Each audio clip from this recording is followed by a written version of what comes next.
La camisole, là, vous croyez que c'est venu comme ça? C'est de longue date. De très longue date. Je vais vous faire un rappel.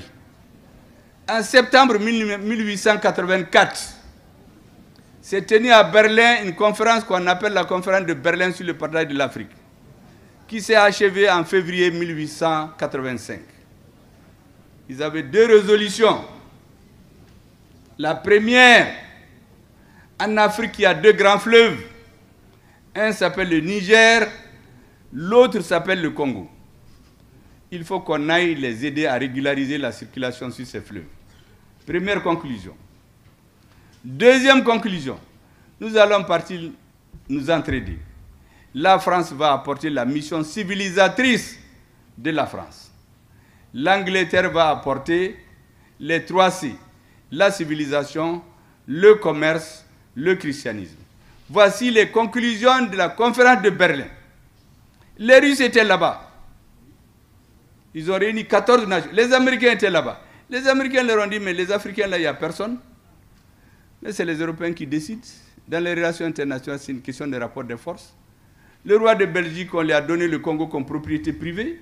La route Congo-Océan, là, ils ont tué plus d'1 million de Congolais pour construire la route.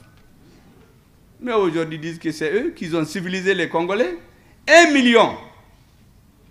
Ils sont venus. Une fois qu'ils se sont installés, on a oublié les fleuves Niger, on a oublié les 3 C, on s'est mis à tuer les gens, à faire la guerre, coloniser, opposer les gens, retirer les richesses. Ils ont fait tout ce temps-là, jusqu'à ce que la Seconde Guerre mondiale a éclaté. Quand elle a éclaté, ils ont dit aux Africains, venez nous aider à nous libérer. Une fois qu'on est libre, vous aurez l'indépendance. Avant, on croit que les Africains, ils fuient. Sur le front, quand c'est chaud, c'est eux qui montent. C'est eux qui cherchent les serres à canon. On a compris que c'est des hommes qui sont braves. Quand la guerre est finie, les plus braves, on les a orientés quelque part pour les faire disparaître tous. Pour qu'ils n'aillent pas expliquer les choses à leur peuple. Les autres, que les gens connaissent, ça c'est des phénomènes qui ne sont pas les plus importants. En tout cas, dans l'histoire, il y en a beaucoup, mais au moins on les connaît, pour montrer comment c'est important de connaître quelque chose. À Tcharoï, au Sénégal, les soldats ont demandé juste qu'on les mette dans leurs droits. On les a tués tous. Pourquoi ils revendiquent d'être dans les mêmes droits? Ça, c'est parce qu'on le sait. Mais ce qui est arrivé avec les autres, on ne le connaît pas. Qu'est-ce qu'ils ont fait? L'Union soviétique et les États-Unis ont dit aux puissances colonisatrices, là, il faut décoloniser. Parce qu'eux aussi voulaient les affaiblir. Tous les autres sont partis. Les Français ont dit qu'ils ne partent pas.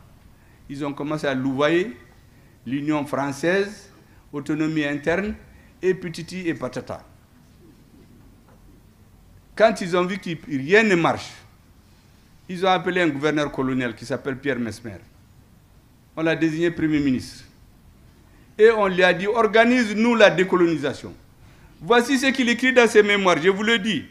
La France accordera l'indépendance à ceux qui l'exigeaient avec le moins d'intransigeance, après avoir éliminé politiquement et militairement tous ceux qui l'exigeaient avec intransigeance. Vous avez bien compris? Ils se sont organisés. Tous les gens qui sont réellement contre eux, ils les ont tués politiquement. Ils ont organisé des élections pour faire perdre leur parti. Là où leurs partis ont gagné, comme au Congo, comme au Cameroun, où il y a l'Union des populations du Cameroun. Pour qu'ils n'accèdent pas au pouvoir, ils ont organisé la guerre civile. Ils ont brûlé des villages. On a tué des femmes et des enfants. Les leaders politiques ont été empoisonnés, pourchassés et brûlés. En Algérie,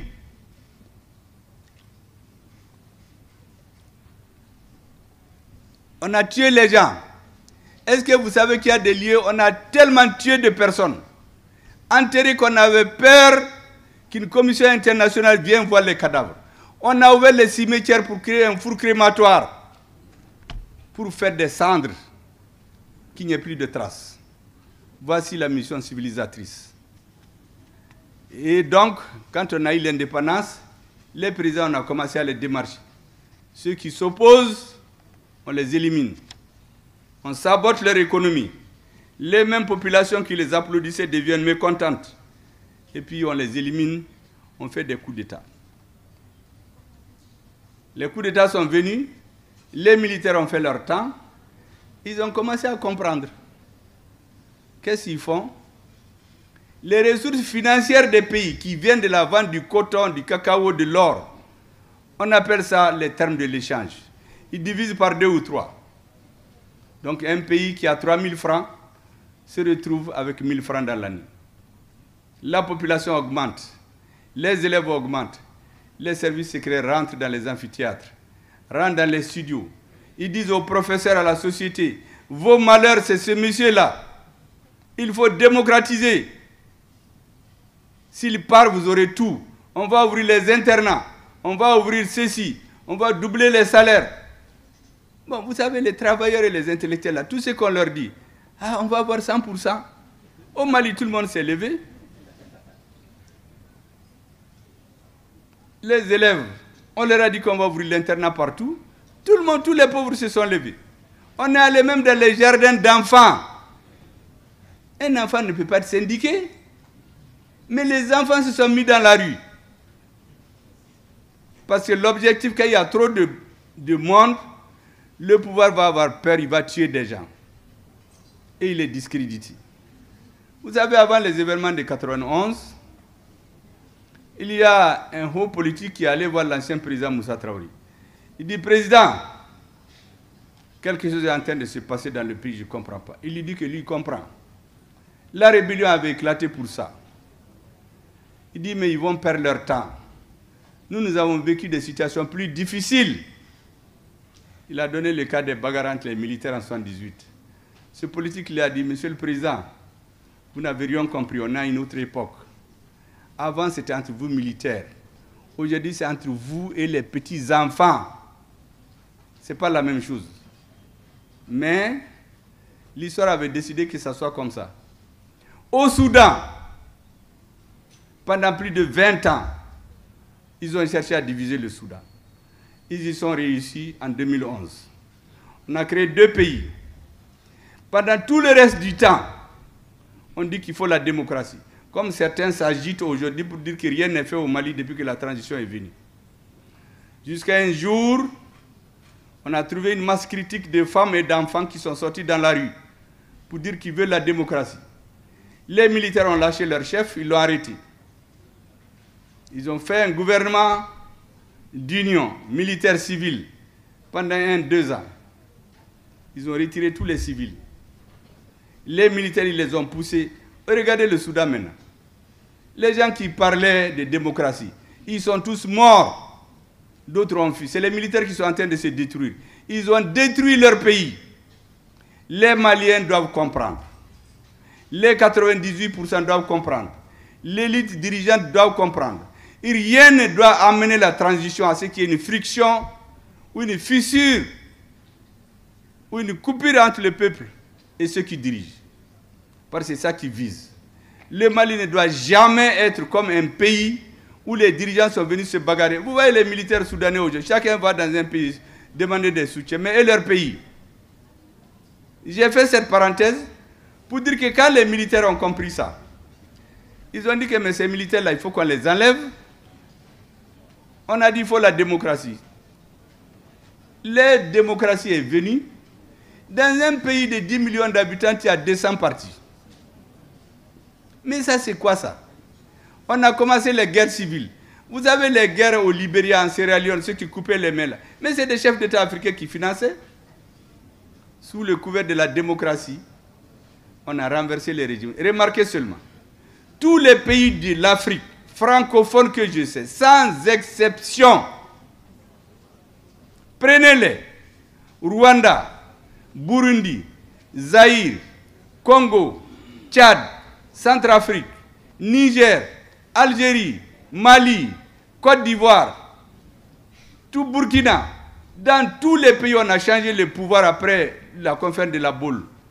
Il y a eu des coups d'État, des guerres civiles, et destruction du système éducatif et du système militaire.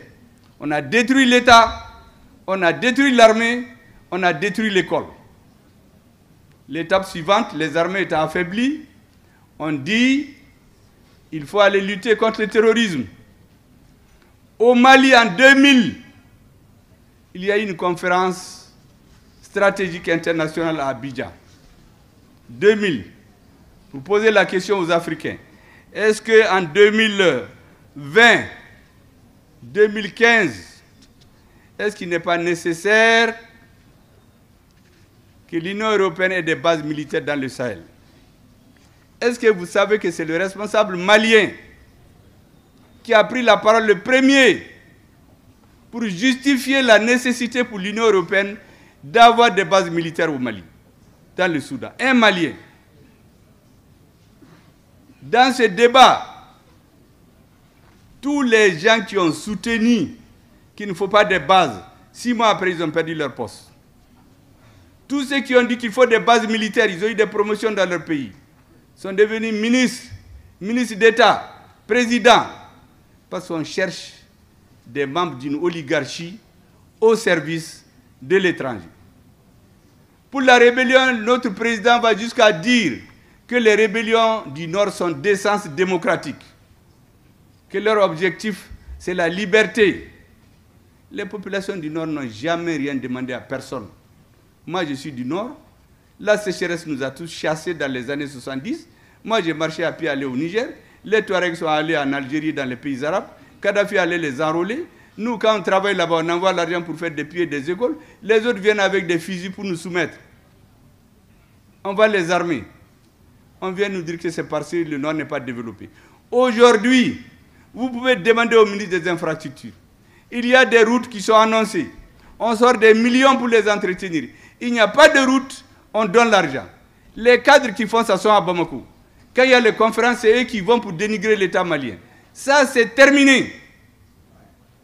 Les forages, il faut qu'on compte combien de forages sont faits au Mali. Des cadres véreux qui sont ici à Bamako, qui fricotent avec une certaine oligarchie et prennent notre pays en otage. On est en train de mettre de l'ordre dans tout ça. Tout le reste, je vous dis que c'est de la poudre aux yeux des gens. Tout le reste, c'est la poudre aux yeux des gens. Et pour vous montrer comment est-ce que cette histoire de mandat limité, 2 mandats, mais aux États-Unis, Roosevelt a fait 3 mandats et demi jusqu'à ce qu'il est mort. Quand ils étaient à notre niveau de développement, il n'y avait pas de limitation de mandat. On a amené ça pour qu'à la tête des États, il y ait quelqu'un avec qui on travaille pendant 10 ans, on l'enlève, on la met un autre, qui fait leur jeu. Parce que si dur, il risque de comprendre et venir refuser après. Et puis comme on est tous rentrés là-dedans, moi, je donne l'exemple de Tanja. Quand il a fait son tazarché au Niger et qu'il est tombé, tout le monde s'est levé contre lui. Mais est-ce que vous savez que pendant cette période, déjà il était en train de négocier avec les Français. L'uranium nigérien était vendu à 130 et quelques mille la tonne. Il leur a dit qu'il n'est pas d'accord. Il faut qu'ils gagnent en plus des 30 000. C'est pendant qu'ils étaient dans ces discussions. Vous savez comment ils font? Les présidents, là, on vous entoure.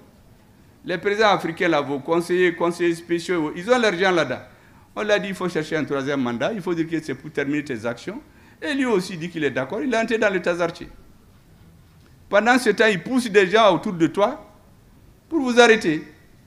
Et depuis que Tanja est tombé, le Niger n'a plus parlé d'augmentation du prix de l'uranium. Voilà comment ils font dans nos pays. Ils viennent, ils font des théories, les intellectuels tombent là-dedans, et puis tout le monde est parti. Vous savez, je voulais vous dire juste quelques exemples pour montrer comment est-ce qu'on a organisé la partition du Mali dans les assemblées françaises de façon très officielle, sans passer par des micmacs quelconques. Ils sont allés droit au but. Est-ce que vous savez que le 6 avril, en 2006 déjà, la reprise des hostilités au nord du Mali, après un faux semblant de paix entre 1992 et 2005. Pendant ce temps, la corruption, l'impunité, l'insubordination, le crime transfrontalier, y compris le trafic humain de drogue, s'installe à demeure au Mali. J'ai vu un ambassadeur qui m'a dit que dans un pays étranger, il ne pouvait même pas aller dans les réceptions. Quand il va, on lui dit « Ah, il paraît que votre président est impliqué dans les trafics de drogue. » En même temps, on achète des pages dans les journaux. Le Mali, c'est l'un des pays les plus démocratiques. Et le 6 avril 2012, après avoir organisé le renversement de notre président, on voit un Malien qui s'arrête sur RFI, sur France 24, pour proclamer l'indépendance d'une fantomatique république des Azawad. Tout le monde sait qu'on ne peut pas rentrer dans les studios de RFI comme ça. Et depuis quand on a déclaré une indépendance sur une télévision? Mais on l'a vu, parce que c'était un point de départ. Mesdames et messieurs, je vous ai toujours dit que ce qui se passe chez nous, c'est une façon de nous avoir, de faire en sorte que les Maliens acceptent tout ce qu'ils veulent. Et c'est pour cela que, après le 6 avril, qu'est-ce qu'ils ont fait? En 2012, quand la rébellion a repris, est-ce que vous savez que quand le président est tombé, les chefs d'État de la CEDEAO se sont retrouvés à Dakar, qu'ils vont mettre en place une force d'attente, qui attend jusqu'à présent d'ailleurs, une force d'attente pour libérer le Mali de 3000 hommes. Vous savez que ce jour, c'est le ministre français des Affaires étrangères, Alain Juppé, qui a surgi pour dire « Ah non, non, non, 3000 personnes contre 500 terroristes, c'est trop. » Mais quel est son problème? Si nous, on veut 10 000 hommes pour renvoyer ces 500 terroristes. Et depuis, la force l'a d'attendre à Dakar. Je ne sais pas d'ailleurs quand est-ce qu'ils vont finir d'attendre. Et quelques temps après, ils ont continué jusqu'à aboutir à l'opération Serval. Un grand montage. On a suffisamment expliqué aujourd'hui ce qui se cache derrière. Est-ce que vous savez qu'à Kidal, il y avait un État dans l'État, il y avait des forces spéciales qui étaient entraînées, il y avait des permis, de l'or, des maisons qu'on faisait. Donc c'était prévu qu'en réalité, le Mali ne deviendra plus un État unitaire. Et pour qu'on comprenne tout, on a amené l'insécurité au centre. L'aménagement au centre du Mali n'était pas dans ses missions.